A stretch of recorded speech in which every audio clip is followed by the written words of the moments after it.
The Mayo Experience. Mayo Experience. Mayo Experience. Mayo Experience. Experience. Welcome to the Pat Mayo Experience Genesis Invitational DraftKings picks and preview. If you out there want to get into one of the three draws, the first one for $100 DraftKings dollars, what you do is subscribe to the Pat Mayo Experience audio podcast, leave a 5-star review, DraftKings handle, and something you like about this show, boom, then you're in the draw for $100 DK dollars. If you leave that review on iTunes, on iTunes, that would be great. If you leave it on YouTube or tweet it to me, you're not in the draw. That's not how this works. Like, figure it the fuck out. If you want to do the YouTube draw, that's for 20 DK bucks. I suggest you do all of them. You smash the like button for the episode. You leave your DraftKings handle in the comment section. Tell me your favorite play in the $6,000 range this week on DraftKings. And the other one, 20 DK bucks. Follow me on Instagram at ThePME. Comment on one of the sports-related photos with your DraftKings handle. Give that a quick heart. While you're at it, you're in the draw for 20 DK bucks. Winners announced on Monday's Pat Mayo Experience. Tomorrow on the show, Feinberg and Custer back. We got MMA later in the week and then a chat. I think so. I think that's what I'll surprise you on Friday with the content that I have coming out. Not sure what show I want to drop yet. I got some piled up, ready to release. It might be baseball, it might be golf, it might be football. Who knows what it might end up being? Also, fantasynational.com. You want to get 20% off? fantasynational.com/PME. It gets you there. The simulator. So far, Moose actually has sent me this note. If you've been putting 1 unit each on the top 5 people in the Fantasy National Simulator since the PGA Championship, you'd be up 196 units. Instead of being down 35 million like myself. I should have just been doing that. That would have been fantastic. And the PME DraftKings Open, link is in the description of this podcast and video. Play in it, $15 to play, no rake, 3 max entry, best tournament on DraftKings. The fact that it didn't fill last week is shocking, and now it is smaller. Thanks to you people who decided not to play. Let's fill it up, we'll get it bigger, and boom. Maybe we can get 10,000 people for the Masters again. Enough of me. Rick Gehman is here, on the line. DFSOnDemand.com, CBS Sports Podcasting. You got it all going on, my man. There's a lot going on. Yeah, I literally just recorded a CBS Sports pod. Now I'm joining you. It is all golf all the time, which luckily I love and I'm enjoying very much. How long do you think it's going to take you to get burnt out on golf? Because like in football season, when I'm doing it 6 days a week, it takes me approximately 4 2/4 weeks to be burnt out on football. Yeah, it hasn't happened yet, but the fact that it's also like 40 something weeks a year is a little bit scary. I don't know. I'm hoping I can keep the energy up for a while, but yeah, it's I might have to take a couple weeks off at some point. Recharge. Yeah. Yes. So sometimes you just got to punt it. Do some record like 4 or 5 shows in advance, strategy shows, then take 2 weeks off. Yeah, and we'll get down to Honda. We'll get down there in a couple weeks, and I'll drink myself into an oblivion and then reset after that. Yeah, and also you can just take the Zurich off. That's like a bye week in the content schedule. There you go. Yeah, I got some. I can get a couple bye weeks in. That's a good idea. Yeah.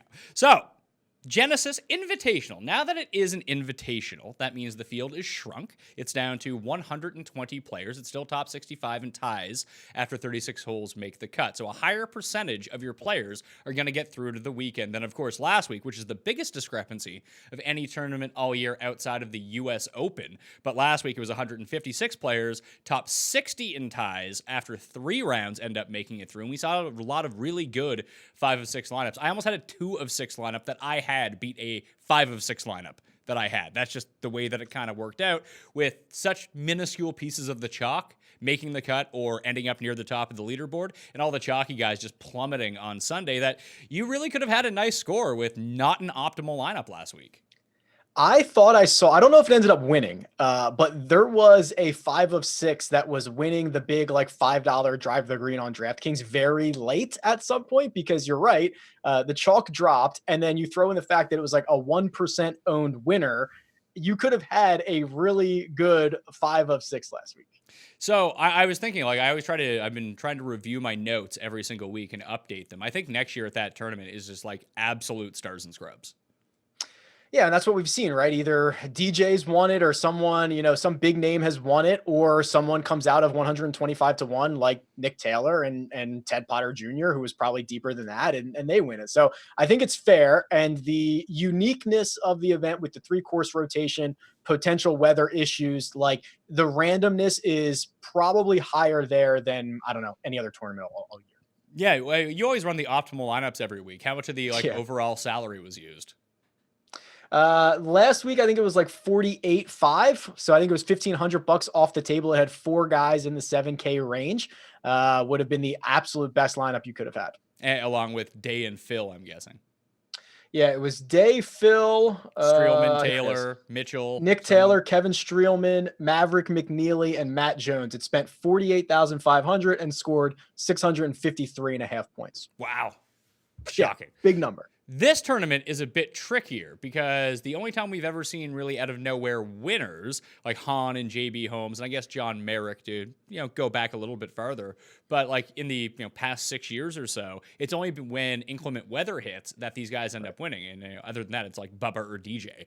So it's hard to find the guys from the back of the pack at this tournament, especially, I guess it's not the end of the world, because when you just look at the overall pricing, does the sense that you get that people are going to go stars and scrubs or play balance? Because there's like legit players in the $7,000 range this week. Yeah, I think you'll get more balanced builds because you're right. I mean, the lineups that you can start in the 8s and 9s are like legit lineups. It almost feels like major pricing because Kuchar's like his automatic $7,900 or whatever he always is at majors. And like you can get really solid golfers throughout. And I think that is much more appealing than trying to have to decide between Rory, Rahm, or JT and then go down to the bottom and like Patrick Roger, like who. I just think it's much more appealing, especially in a Tiger week where there's massive contests on DraftKings and presumably a bunch more people putting lineups in this week, that I think it's going to be a lot easier to build balanced lineups. I think it's going to be easier to build balanced lineups as well, but I think you want to get access to those very top end guys. When I say top end guys, 9 of the top 10 in the world rankings are here. There's like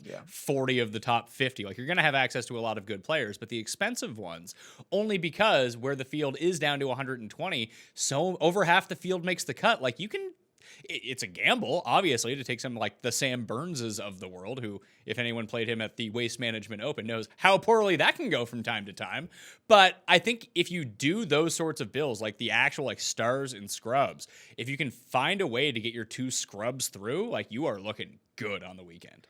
Yeah, and you mentioned like, so the duds that win or the scrubs that win, like even JB Holmes, who certainly fits that category, was a skill set guy, right? Like he's a bomber, which driving distance is pretty critical around here. So even like that fits the mold. So I think you're right. The issue I have with at least the top 3, because I think the Rahm, Rory, JT, they're in a tier to themselves before you go down to the next section. I think you have to be right twice though. You have to be right that one of them is probably going to win it, and then you have to figure out which one is going to do it. So I don't know. It might just be an exercise of, hey, you have to make 2 hard decisions, and people who are going to succeed at that are going to have a great week, or you can avoid 2 very difficult decisions and start your lineups a little bit lower. So you mentioned driving distance as probably one of the main stats that's very weighted in my modeling this week, just to really see who pops in that category. The other 2 that I put in ball striking with an extra emphasis on approach, a little bit of around the green because you need to get up and down. The problem is someone like Bubba sucks around the greens in general, but at Riviera, he's quite good. He just understands these green complexes really well, because anytime, I feel like you should just never look at stats for Bubba. It's like, is he comfortable here or is he not comfortable here? Because if he's comfortable there, he's going to end up being good. And the other one was par 4 scoring 450 to 500 yards. There's 7 holes from that distance. Like 7,300 yards doesn't sound like a lot, but 2 short par 5s, a really tiny par 4, everything is baked into these long par 4s. Yeah, those approach shots on those holes are going to be deeper than what these guys normally see on a regular basis. So yeah, either be a bomber or be able to hit your longer irons better. And you're right. When I run my regression model, the 3 stats that popped up more this week than other weeks are driving distance, strokes gained around the green, and strokes gained approach. Like the approach thing, we know every single week we're going to see that, but these are hard fairways to hit. They're hard greens to hit. and the scores aren't going to be very low. I mean, it's not going to be 25 under par. There are going to be a lot of cases where getting up and down for par, especially on some of these par fours, is a really good score.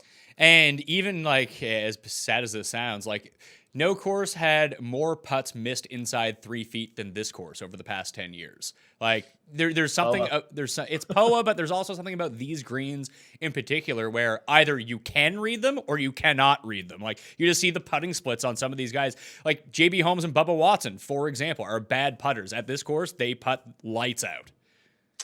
I think it's interesting, and I think that kind of alludes to a lot of the course history that we're seeing. Like you either have good course history around here or you don't, which might just be, yeah, this is a unique course that has some quirks to it. And if you understand them and you know where to leave the ball, if you're going to miss on your approach, like that can be extremely beneficial in a week like this. I'm going to look it up right now. If I just sort by Riviera by itself and I quiz you, I say, who gains the most strokes per round on the green? Who would be your guesses? And I've sorted this by the past 24 rounds. Some people, like John Rahm, only have 4 rounds of data. Someone like Answer only has 8. Someone like Jordan Spieth has 24. So I'm going to go average per round strokes game putting. Who's the best?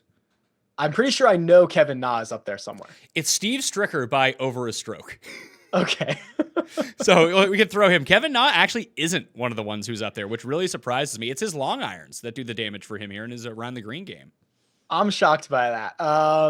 What about, I'm just trying to think who's had good success there. I know Cantlay has, but I don't think it's been a lot of putting. I think it's been a lot of tee to green. So what about DJ? DJ is number 8. So it's Stricker, Rahm in his 4 rounds, Noren in his 4 rounds, Badley over 24 rounds, gains over a stroke per round on the greens. He's awesome, man. As does Carlos Ortiz in his 12 rounds at this course. Bubba, Brooks, Dustin, Matt Jones, Andrew Putnam, Scott Stallings, Xander, Furyk, Harmon, Fratelli. A lot of good putters in there. Yeah, and a lot of some egregiously bad putters too. Yes, right. There's like no in between. Yeah, this is a weird place where you have the combination of Kikuya, which you're going to hear 900 times on the telecast, and the POA, which, as you know, buds later in the day. These are all the things you're going to hear that make these greens even more tricky than usual. With the budding later in the day, if you were playing first round leader, would you load up on early round guys? Yeah, and actually, I ran the numbers on this. I should have sent this to you because you're the first round leader guy. Generally, the winning first round leader score tends to skew earlier in the day anyway. And especially on POA, where you're right. I mean, they play different at 8 a.m. than they do at 4 p.m. like in a big way. So I definitely would load up showdown first round leader on like those early tee times. So what you're saying is that I shouldn't have made my first round leader bets before the tee times were released.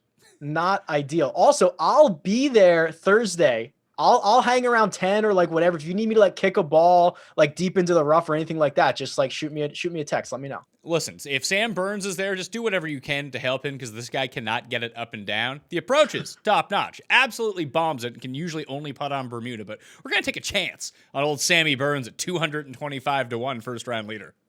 I love it. Did you see, okay, real quick, did you see on the European tour, they didn't have ropes last week, so guys could like stand like on the fringe of the green and go anywhere they wanted? Did you see that? Yeah, I saw a guy standing on the fringe smoking while someone was I saw a guy laying down on the fringe, like taking a nap. But like great. You could legit impact the ball and go out there. I don't know how you do it, but like it was the most insane thing I've ever seen. I'm going to try that this week. All right. Riviera, top of the pricing, most expensive player on the board. You mentioned the big 3. Rory is the most expensive. I talked about the Fantasy National Simulator, and I mean, fantasynational.com/PME gets you 20% off. But spoiler alert, Rory has a 3 times better chance to win per the simulator than any other player in this field, which absolutely blows my mind. That's how well he's been playing. He's 11-6, Rom's 11-2, JT 11,000 even. Then it's Tiger at 10-4, DJ at 10 even. Those are your top 5 guys. I always like to pair these guys together, not to say that I'm definitely going to use them both in every single lineup, but I'll be using a lot of them. I think that Rahm and DJ kind of go hand in hand, and if you were to play a Stars and Scrubs lineup, you say you have to hit both of them. Those 2 guys tend to play well at the same tournaments. So if I was going to pair together top-end guys, those would be the 2.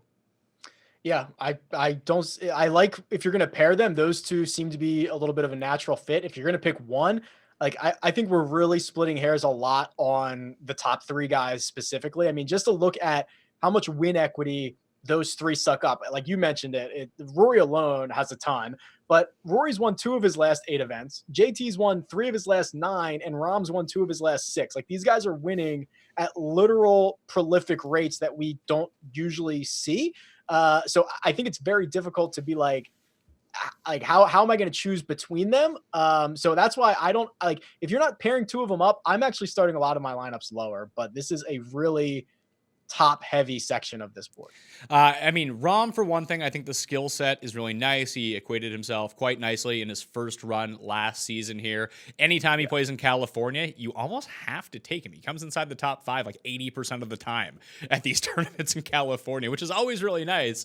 And he's going to be the lowest projected owned of the 3 of them.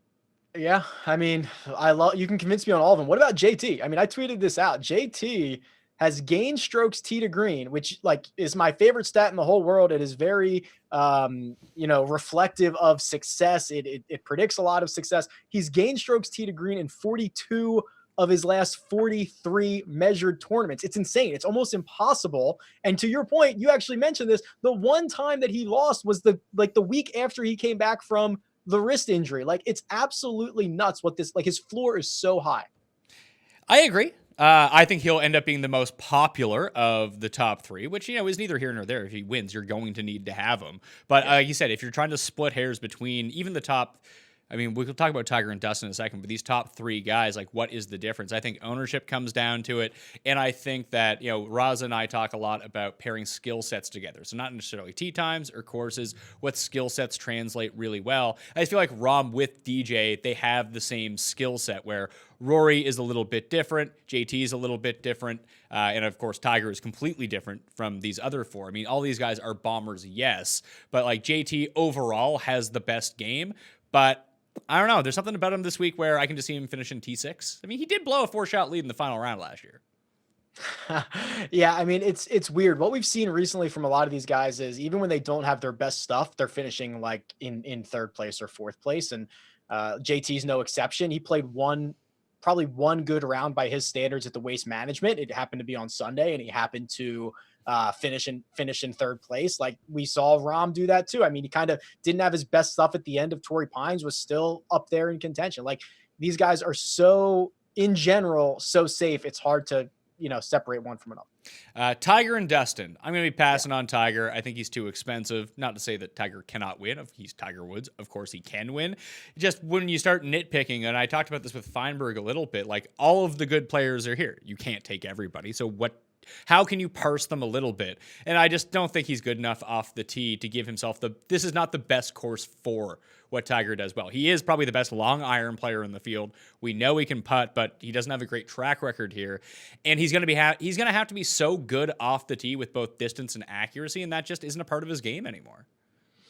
Yeah, I agree. Riviera has been a little bit of kryptonite for him, which I think is probably overblown. I think it's just kind of more random that he hasn't won here. And Tiger is one of the few guys where you can say, okay, he's played here 10, 13 times, whatever it is, and he hasn't won, and that's somehow a knock against him. But yeah, I don't think it's necessarily a great fit. DJ at 10,000 is pretty appealing, to be quite frank. I mean, outside of, I don't know, the final 7 holes at Pebble Beach where everything started to kick and he started to drop down the leaderboard, and I think he shot like a 77 or 78 on Sunday.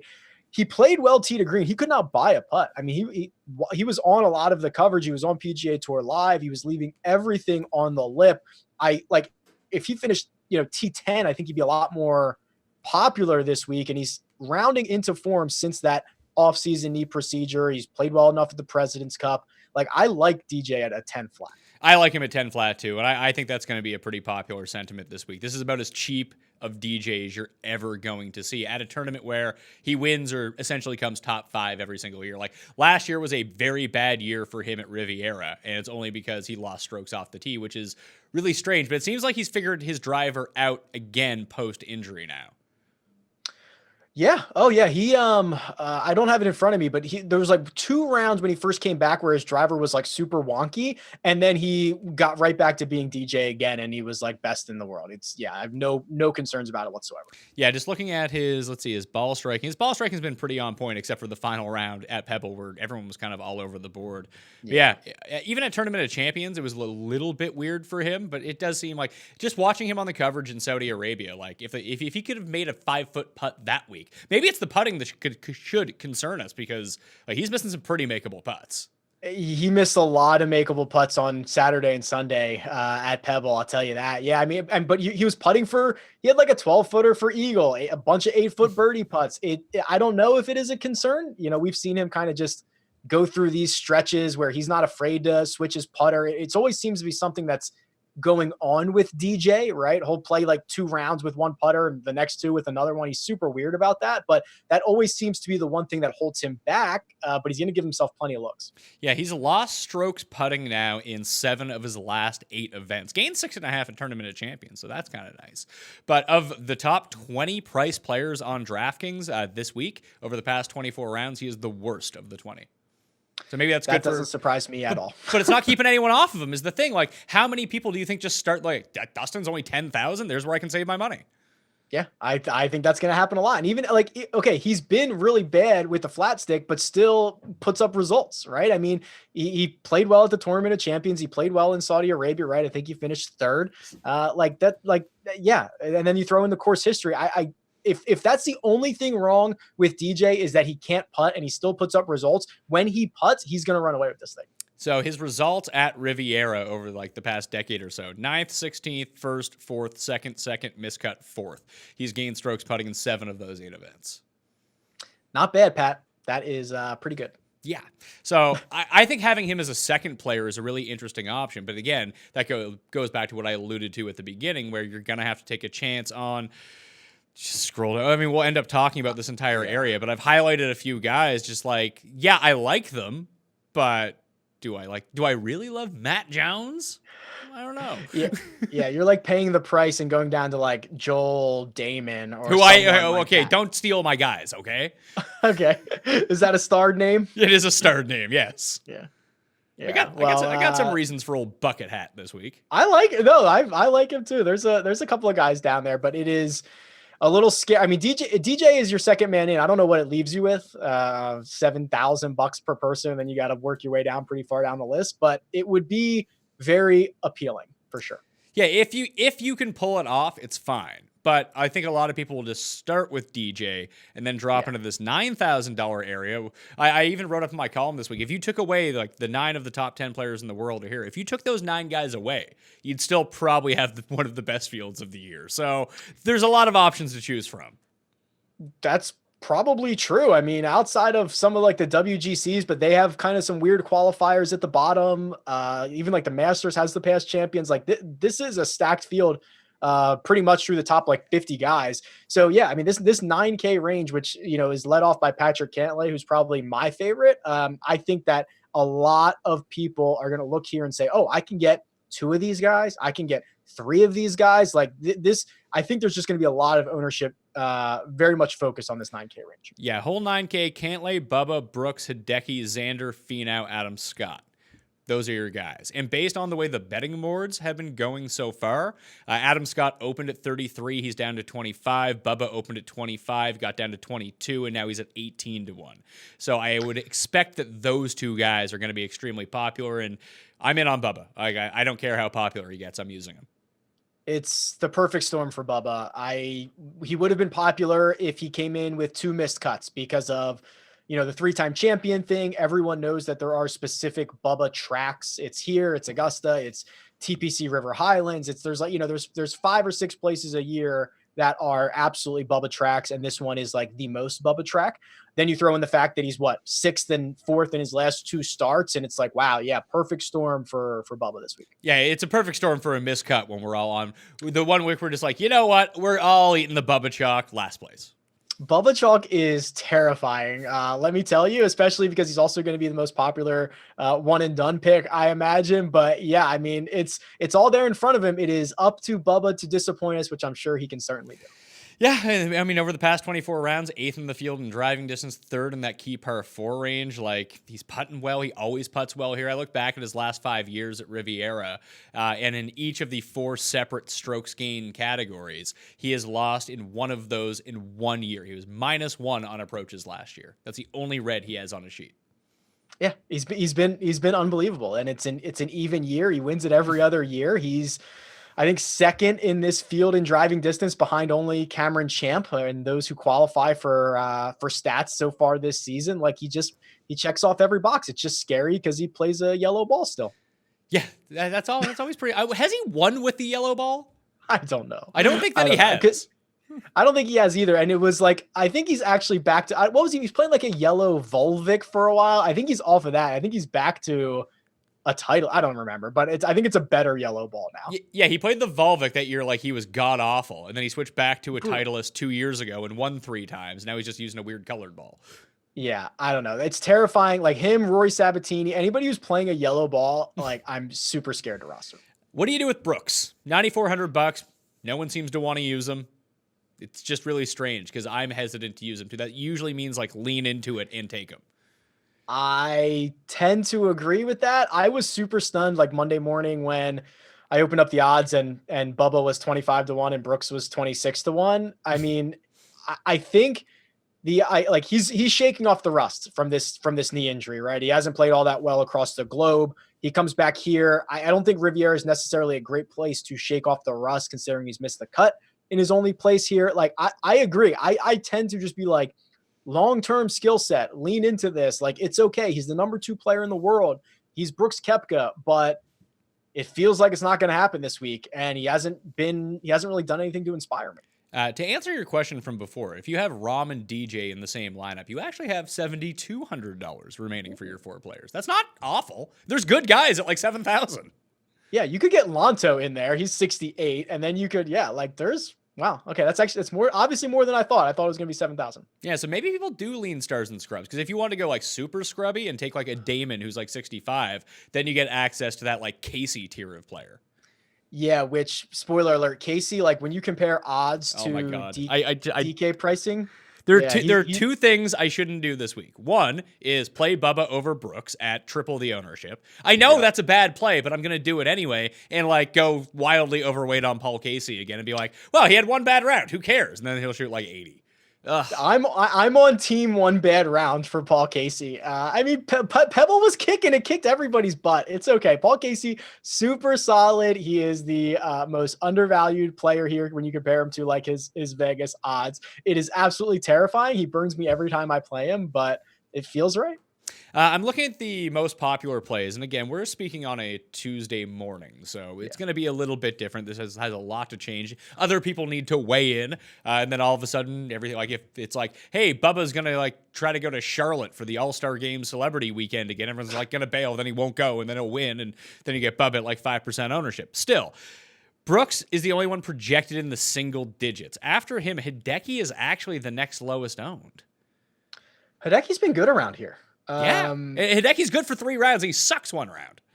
Okay, Hideki looks every time he putts, it looks like it's the first time he's ever held a putter. It's legit unbelievable. Well, like, maybe he suffers from the same condition as Leonard from Memento. He can only remember 5 minutes in the past. Oh man, that would actually make a ton of sense because that's exactly what it looks like. He's like, what is this contraption that I have? Oh, it's a putter. No, I mean, he's had great success around here. He's awesome off the tee. He's awesome on approaches. His short game's actually like pretty good. Like people don't realize how good around the greens that Hideki is. It's literally just one aspect of his game, the flat stick, that he's so brutal at. So yeah, like that I would feel much more comfortable if I only could play one of these guys in this range, which I don't have to limit myself to one. But like if I wanted to get off of Bubba and not have to go to Brooks, but I could get the second lowest owned guy, like Hideki's looking pretty good. Yeah, he's more in the range of the other guys in terms of ownership. It does seem like Brooks is going to come in significantly lower. Although, if this tournament, because I've just looked at all the DraftKings contests, and there's a lot of big money contests, if this tournament actually draws in a lot of the casual players, they will take, their lineups will be Tiger Brooks. Yeah, that's probably pretty fair. You get two of the bigger name players in the world. Yeah, I think that's pretty fair. So Hideki, Xander, Finau, Scott are all on that tier. Like I said, I think Scott's going to end up being super popular. I named 4 guys I liked from the top, which leaves this a very barren range for me, unless I really want to, split up my shares, dilute my shares of these guys up here in the upper 9,000s. But I think for me, it'd be Xander after, like, over Hideki, over Finau, over Scott. I think he's the guy that I would go to. Yeah, that's fine. He's super solid. There's still something that calls me back to Tony Finau. I know he can't win, but he's $9,100, and a lot of this is perception and reality. He finishes second at the Waste Management. If he just would have been behind Webb all day and finished second, I think he'd be popular here because the skill set fits. But because he, in theory, blew a 2-shot lead with 2 to go, I think people think that is a really bad situation to try to buy back in on. So he's playing well. He should fit here. There's something that's calling me to him. Scott hasn't played since he won the Australian PGA Championship. Obviously, he's President's Cup that. Do you worry about rust for Adam Scott, or does he just have one of those games where, can he make a putt this week? And if he can, he's going to be really good. Yeah, that type of stuff, for me, loving to quantify everything is really hard to quantify because every guy treats it differently, right? We know Molinari takes multiple weeks off, doesn't touch his clubs. Adam Scott, he might do better on rest, and he might be playing a lot. We just don't get to see it. So I will not penalize a guy, nor will I give him a boost because he's playing or not playing. 8K range, a.k.a. the dead range of guys no one wants to use this week. Jason Day, $8,800. No one's going to own him. Leishman coming off a win. People probably won't own him either. But I'm looking at the numbers right now. He rates out inside my top 10 in this field and overall quality for his skill set for this course, which I thought was really interesting. Reed is 86, Rose 85, Spieth, Phil, the Mexican Allen Iverson, Colin Morikawa, Sungjae Im. $8,000. I mean, can you play Sungjae coming off what's 8 years of rest for him? He took 1 week off. That's very unlike him. It's like dog years of rest. Sungjae 1 week is 2 months of rest. I was trying to go back and see the last time that he took a week off and see how it would actually, how it affected him the next week. But yeah, I'm right back in on him. He makes a ton of birdies. He puts himself in contention every single week. But you mentioned, I like Mark Leishman. Mark Leishman won 3 weeks ago or whatever by missing every single fairway. The big issue that Leishman had is he was super inaccurate, and he has been super inaccurate this season off the tee. But if these are all hard fairways to hit, doesn't that kind of level the playing field a little bit? You know what I'm getting at here? I like that. I like the mitigating factors of the hard to hit fairways. Only 53% of players hit fairways here. That, if you're not hitting a ton of fairways, not the end of the world if you play well enough out of the rough. And just looking at how his skill set aligns, he is 5th in this field in proximity from beyond 200 yards. So if he does get himself into that trouble, he's one of the few players in the field who's actually equipped to get himself out of said trouble. And while it's been very volatile, he has a 4th place finish here at Riviera last year, a 5th 3 years ago. Now he sandwiched that with 2 missed cuts, so he's not a safe option by any stretch of the imagination, but clearly something that works around here often enough. I like Patrick Reed at $8,600. I don't know why. Why? I mean, I guess I do. I mean, he's fine. I mean, we talk about how he can get scored. Here's my case. Yeah. He plays longer courses really well. And like I said, on paper, this isn't quite as long. It is going to end up playing really long. He's first in the field in those long par fours over the past 24 rounds, 450 to 500 yards. And yes, some of that mixes in putting. I completely acknowledge that, but he's for a short-ish hit, he's not a short hitter. He's an average to slightly above average hitter, but his shot shape for this course works really well. The biggest corollaries you can really find are Quail Hollow and Augusta to crossover results in terms of players that have played well at all 3 of those courses. He has played well at all 3 of those courses. And if you take another step back and say, where's another course where people at Riviera tend to play really well and the rest of the field plays really well? Valspar is really the other one. And Reed has a really good track record here. I know it hasn't really translated to Riviera yet. No one's really going to be using him. He's in this dead range. He's Patrick Reed. And if you go look at his course history, it's not great. But I actually happen to like him quite a bit. You're going to need someone who's good, who's low owned. And he's one of those guys. Who is not using Justin Rose if you looked at that list right now? Finau, Scott, Rose. Those are the guys. Yeah, I do like Patrick Reed from a sense of he's certainly capable of winning a golf tournament, which in a difficult field type situation, which is what we're going to have this week. And his last tournament, the Farmers, he gained. We only had, I guess, 3 rounds of data, but still gained nearly 5 shots on approach, which would have been his best start dating back to like the Rocket Mortgage of last year. So striking the ball really well. I know he can win in big fields. Those are the appealing options. You're probably a little warmer on him than I am, but I can see it. Past results at this tournament, not great, like I mentioned, but he hasn't played it since 2017. That year he lost 8 strokes on approach, so that's not fantastic whatsoever. He still made the cut that week, though. But currently, he comes in hot. 6th, miscut, 2nd, 3rd, 8th, 17th, 9th, 19th, 1st. Yeah, going back to the Northern Trust, which is what he won at the end of last year. I mean, he's putting himself in contention quite a bit. There was only one round or one tournament in there that was super scary when he just like putted the lights out and kind of got himself into contention. Other than that, it's been, hey, he's good off the tee. He's good on approaches. He's doing it the right way. Yeah, and like I said, the shot shape from Augusta is very similar to the way you need to shape the ball here. I mean, it's a left-hander's paradise at both of those courses, but the draw that Patrick Reed plays should set up pretty well here, and he's driving the ball much better than he has been basically over the past 2 years. And if it's going to be a spot where no one's really using him, like right now I have Patrick Reed at like 8%, that's going to be pretty good.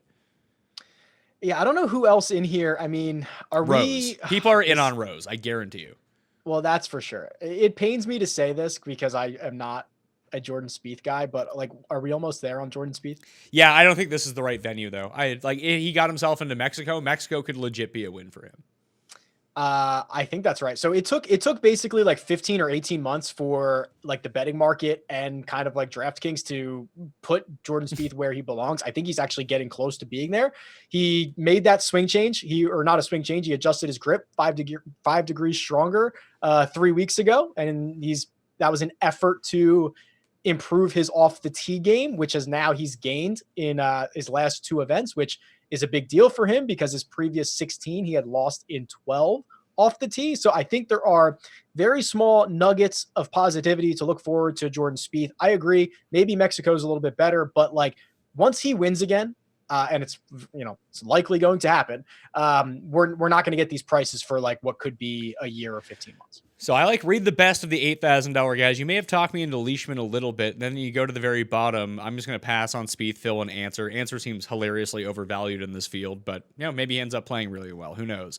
But Morikawa and Im are really the 2 guys here. Morikawa statistically is like amongst the elites in this field in terms of his raw data. But a lot of that was done against like weaker fields and such. But if strokes gained tee to green is the most important thing you can look at, he's 5th in this field over the past 24 rounds. Like when you look at the Fantasy National Simulator, he actually rates out 3rd in terms of win equity. I'm gonna wait and see with him. He might be a better bet at like 55 to 1 or whatever he's coming in at. But Sungjae at 8,000 in a week where no one really seems to want to use him seems like a top-notch thing. Yeah, like both of these guys. I mean, Morikawa, still hasn't missed a cut yet as a professional. I'm pretty sure the guy's super, super solid. Sungjae does it every week, and Sungjae does it in a style that is great for DraftKings scoring, which is what we talk about all the time, where he makes a bunch of birdies. Yeah, he can give a couple away. He can 3-jack a couple of greens, but like for the most part, super solid, makes a lot of birdies, and maybe he'll eagle one. Eagle's like number 1 super eagleable, if that's a word. Yeah, number 1 and technically number 10 if you end up playing it right. Like if the pin is at the front and you lay up. If the pin is at the front, you're probably not going to make eagle. No. No. If the pin is at the front, you have a chance of making eagle because you should go for the green if the pin is at the front. Or if the pin is at the back, you should lay up and hit your second approach shot in close. Because if you fly the green on 10 and the pin is in the back, you have 0 chance of getting it up and down. Yeah, you're dead. Especially because there's like a hill back there that like you could have a downhill lie into this like uphill, this raised green that everything is sloping away from you and it's wet in the morning. Like that hole is such a good hole. Yeah, I think it's my favorite hole on the PGA Tour. Hard to argue. It's a real risk reward hole, not like that Waste Management 17.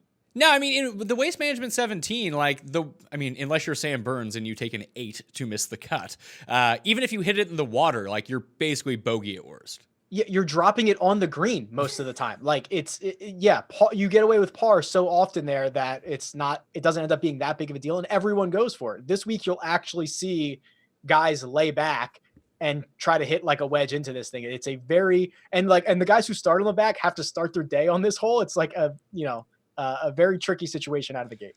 I forget who it was who did the analytics article on it, but he kind of weighted like where the pin location was going for the green versus not going for the green. And like there was a distinct advantage by going for it with the pin in one spot and then not going for it with the pin in one spot, whether it's at the front or back. And like it's staggering. It was like a 1 stroke difference between what you decided to do on that hole every single day. But people just fire at it because I don't think JB Holmes has an analytics department. Although it didn't really make a difference for him because he made every putt last year.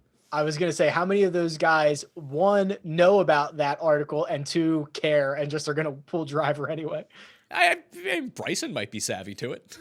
I would hope so. You would think so. Yeah. What if it was? That would be amazing if that was like his shtick and he just didn't know any of this stuff. Yeah. He's just like, I'm doing it for the branding. I'm here for the commercials where I can put the white coat on and hang with Tiger and shake my beaker around. But like, I legit don't know what's going on out here. Hey, if it gets you into commercials with Tiger, I think you've done it right. Yeah, he's doing a good job. The brand is strong. Whatever that brand is, I don't know, but the brand is strong for Bryson. So I can only play 3 guys from this range. So I'm going to have to cut someone out. So Leash, Reed, Morikawa, or Im. I'll have to decide on that later in the week. $7,000 guys. Legit guys in the 7K range too. Yeah. Bryson, Casey, Sergio, Kuchar, Fitz, JB, the defending champ. More? Nah, that's kind of where it hits it. Like JB won here, so and he's a skill fit, so let's throw him into like the good guys. Then it's like Moore, Nah, Cam, Hama, Grace, Hal, Champ, Todd, Scheffler, Palmer, Neiman, Keegs, Noren, Rafa, Hadwin, and then all the way down to, who's the 7,000? EVR is the lowest of the $7,000 guys. The guys I have stars to right now are JB, Sergio, Hama, Scheffler, Neiman, and EVR. And I was thinking about Kokrak, but I'm not sure yet. Those all sound pretty good. I mean, I like I mentioned earlier, I'm very much on like Paul Casey had one bad round and he is like the class of this tier here at $7,900. I mean, Kuchar's here, but like he's way better than a lot of these guys.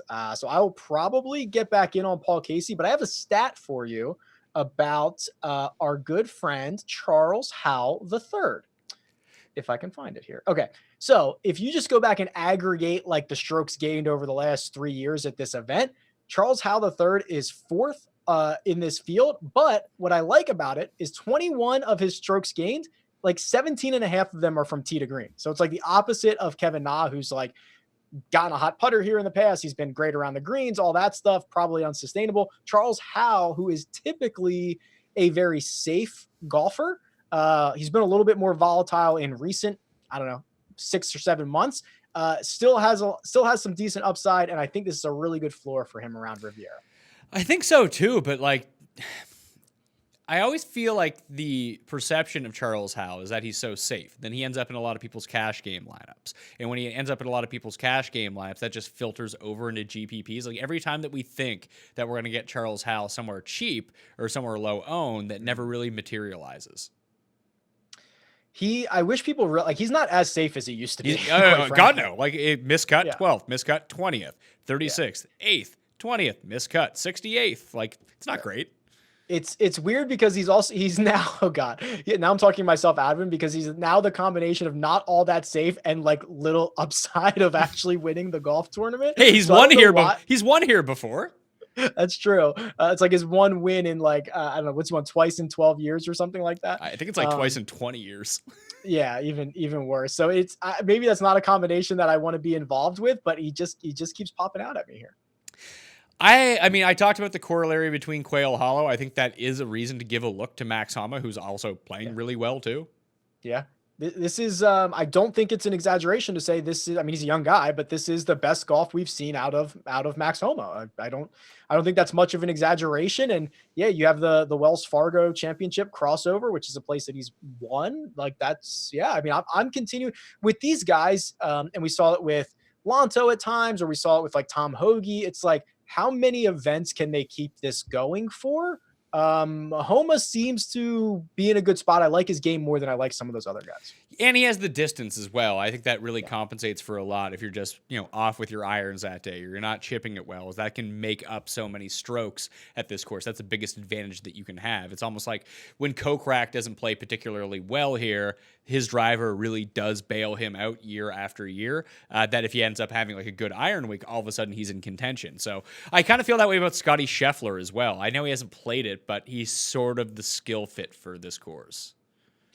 Yeah, and 2 missed cuts in a row probably throws water on a lot of the excitement that was around Scotty Scheffler during the swing season, but I'm still super optimistic on him. I would have loved to have grabbed him in our season-long draft as my Corn Ferry guy because I think he's got a legit skill set. He's like top 60 or something in the world. Like he's a legit golfer on the PGA Tour. So yeah, I'm not at all concerned about 2 missed cuts. This feels like a good spot for him. The other ones with stars I mentioned Sergio. He's like sneaky playing well overseas, and this used to be a Sergio track.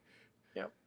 So that's not bad. What about, sorry, I was reading the wrong line. I saw that he missed 2 straight cuts, but Cam Champ, if you want distance, there's nobody who can fire it out there like he can. He is legit like the worst short game golfer I've ever seen. Pebble made him look like a child. Well, here's the thing on Cameron Champ.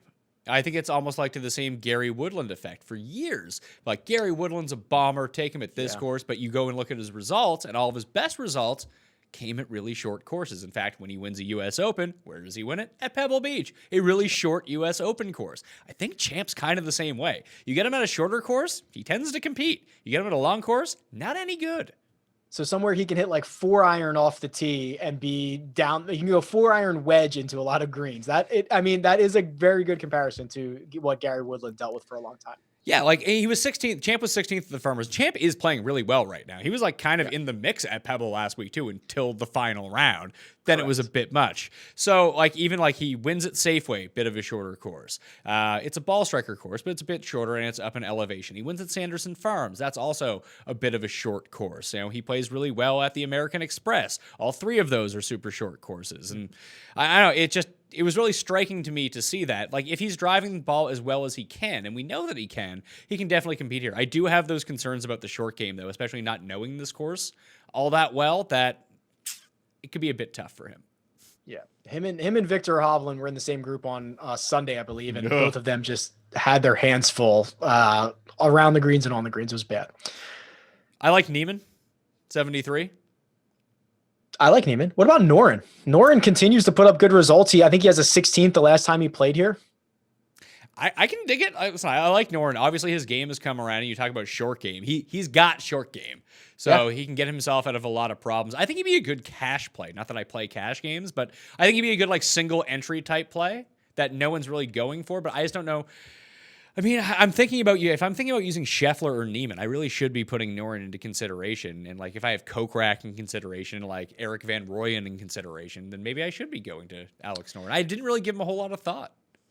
Yeah, I mean, he's just someone that continues to pop up for me. I did a double take or a triple take on him like 2 or 3 weeks ago, and I was like, no, that my stats must be wrong. Alex Noren is not playing that well, and like, yeah, he actually is. He keeps putting himself in contention. I'm happy for him. He was like 11th in the world at one point a couple of years ago, just by dominating on the Euro side of everything. But looks like he's in the best run we've seen out of him in quite some time. I'd go to Matthew Wolff almost on the same condition as Cameron Champ. Like, he's going to bomb it out there, but his irons and around the green game have been like pathetic recently. Yeah, really bad. He's still going to be that guy who bombs it out there. He's going to gain you a ton off the tee, but I agree. The closer he gets to the green, the worse it's been. It's been very uninspiring.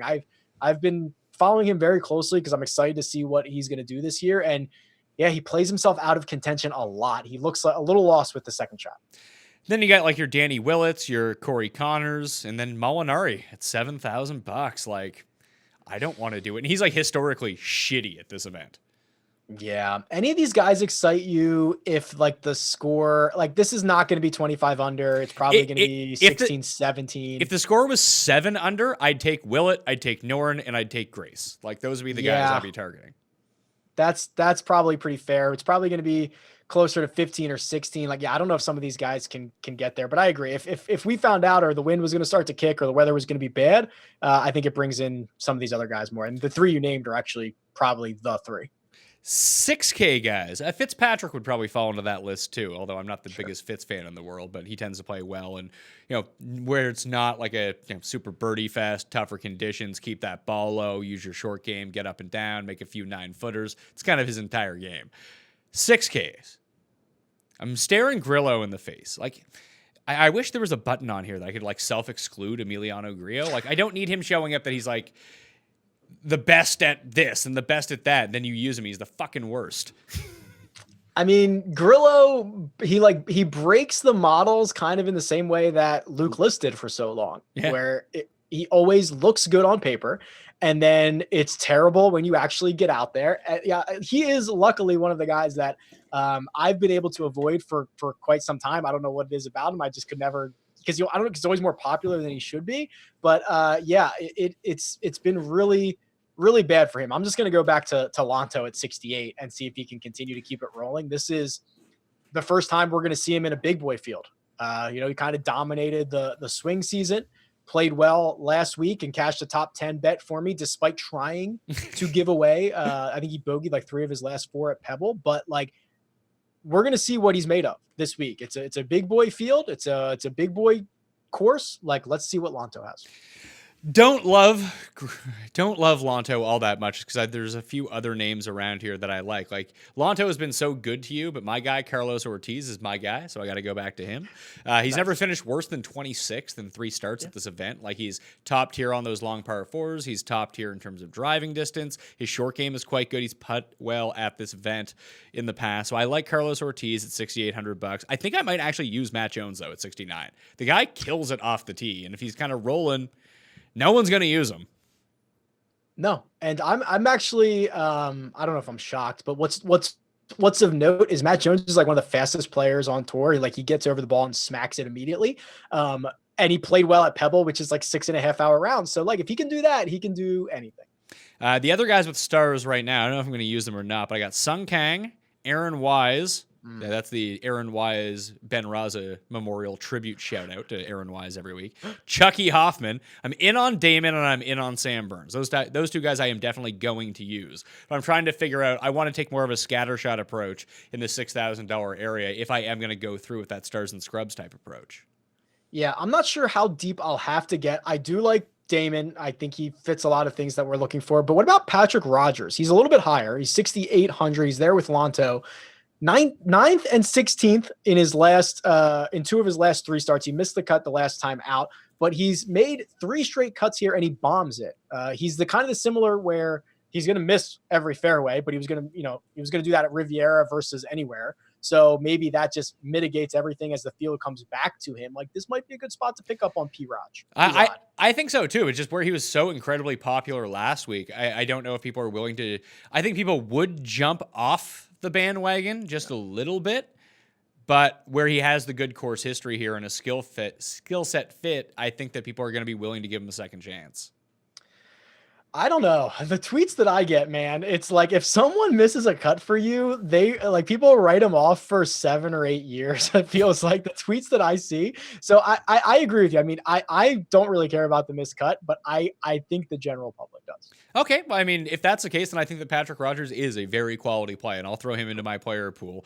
6th in driving distance in this field, 4th in that key par 4 range, 6th in putting, and 24th on approaches from beyond 200 yards over the past 24 rounds. He's playing really well.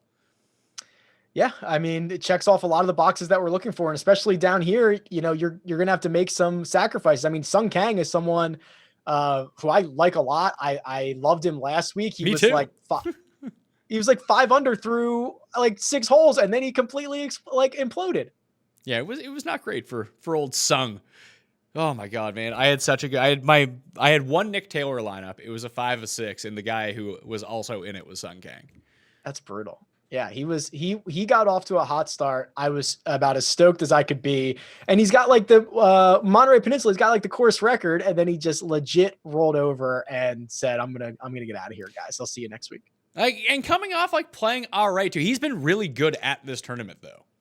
Yeah, Yeah. I followed him around Farmers for a bit. Like he was good there. I think he finished top 20 there. He's been just fine here at Riviera. Like I want to be back. Okay, this is actually the same situation where 2 weeks ago, Lanto had literally like the worst round he's ever had in his entire professional career. It's a short career, but it was the worst round ever. Bounced back at T9 at Pebble. Now we're in the same situation where Sung Kang has this brutal start at Pebble Beach, which is a really weird event. And now are we trying to buy back in on him low?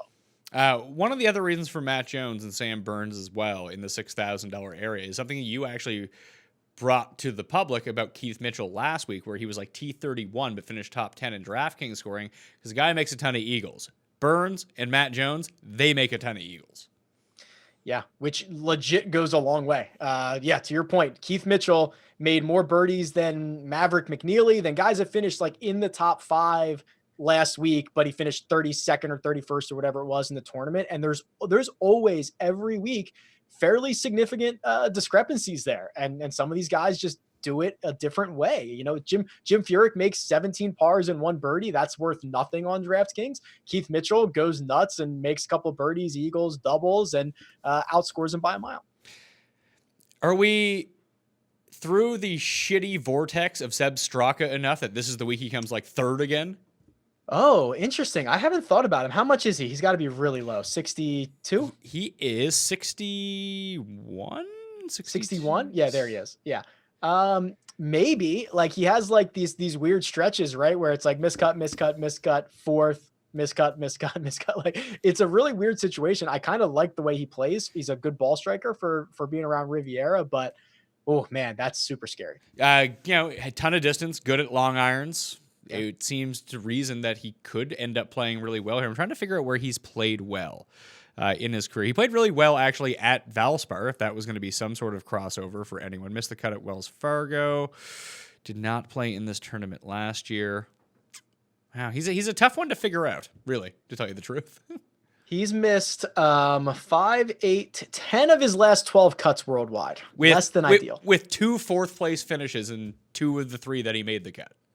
That's really wild. Yeah, and then even if you go back further than that, like he's got like a 3rd and a 12th that he sandwiched in between another bunch of miscuts. It's so weird. Well, you almost have to pray you pick right with him. And he fits that Stars and Scrubs build that I was talking about. If he's only $6,100, I mean, those are the perfect type of guys. Like if you're trying to play a Stars and Scrubs, maybe you try to there is no safe $6,000 guy. No. So you might as well shoot for upside with them. And he's an upside player at $6,100. Yeah, because there are guys that miss 4 straight cuts and then they finish 40th and 40th, which doesn't really matter. I would rather miss 4 straight cuts or 5 straight cuts and finish 4th. You're right. That it's all the same down here. It's really, really strange. He did gain on approach in his last event. That's nice to see in Phoenix. Lost a ton off the tee. That would be the one worry, is that like in almost every tournament in his career, he's gained off the tee. In his last 2, he's actually lost. Ooh. Yeah, I was going to say, because he's generally pretty good off the tee. So to hear that is even more concerning than his results. Yeah, he's also not great around the green. So there's a lot working against him. The positive, $6,100. Yeah, it does open up that, what did you want? Rom DJ stack at the top? You don't actually even need to go down that low. But like if you did the Rom, let's say you did the Rom DJ and then you took Straka. Casey. Just took Straka. All of a sudden you have $7,600 per player. So you can squeeze in. Yeah, like you can squeeze in, I mean, my boy Ortiz into there. He's 68. Now you're up to 8,000 per player. Ooh. You can almost go like, if you didn't want to do Ortiz and you wanted to do like Damon, for example, you could probably squeeze in Morikawa and Im or Casey and Sergio, like 2 of those guys. Like that's beautiful. It's not a great lineup because you have Straka and Damon in it, but right. If those 2 guys can just come through, like you have 4 like legit bullets at winning this. Yeah, you just need them to make the cut. Essentially, if they do anything more than that, it's gravy. But right, it gives you bullets at win equity, which is what you're going to need. Yeah, I like it. All right, Rick Gehman, what you got going on this week? A lot, Pat. So the first cut, which is the CBS Sports Podcast, because this is Tigers tournament and it's on CBS, we are doing instant reaction pods after every round. So that's going on this week. Everything at dfsondemand.com for fantasy golf tools and the Rick Run Good YouTube channels where you can find all the content. So it's all there, baby. Twitter? Twitter at Rick Run Good. That's the one. Because it always confuses me. You know that. I know, that's my fault. I changed it. I rebranded.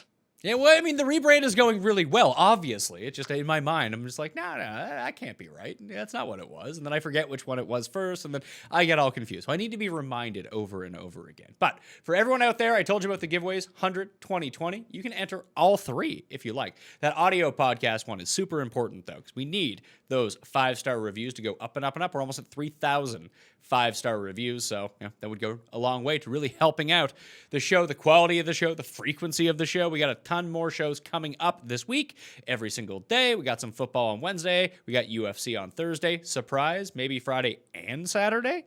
Who knows? And if you want to play in the Pat Mayo Experience DraftKings Open, the link is in the description of this video and or podcast. Thank you all for watching. I'm Pat Mayo. Good luck this week at Riviera. I'll see you next time. Pat Mayo Experience! Experience!